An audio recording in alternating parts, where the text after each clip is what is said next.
தகராறு செய்த அண்ணனை வெட்டிக் கொன்ற தம்பி அதிர்ச்சி சம்பவம். விவரம் இடைவேளைக்கு பிறகு.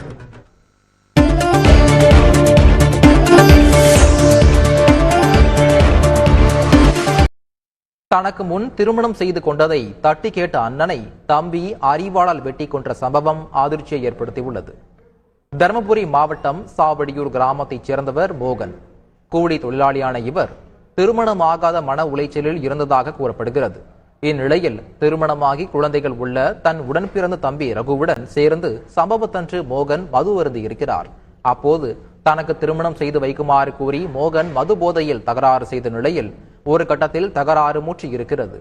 இதில் அண்ணனை அரிவாளால் வெட்டி கொன்ற ரகு உடலை வீட்டருகே புதைத்து பெரும் அதிர்ச்சியை ஏற்படுத்தியுள்ளது. ரகுவின் மனைவி அளித்த தகவலின் அடிப்படையில் சம்பவ இடத்திற்கு விரைந்த போலீசார் மோகனின் சடலத்தை தோண்டி எடுத்த நிலையில் அவரின் தம்பியை கைது செய்து விசாரித்து வருகின்றனர்.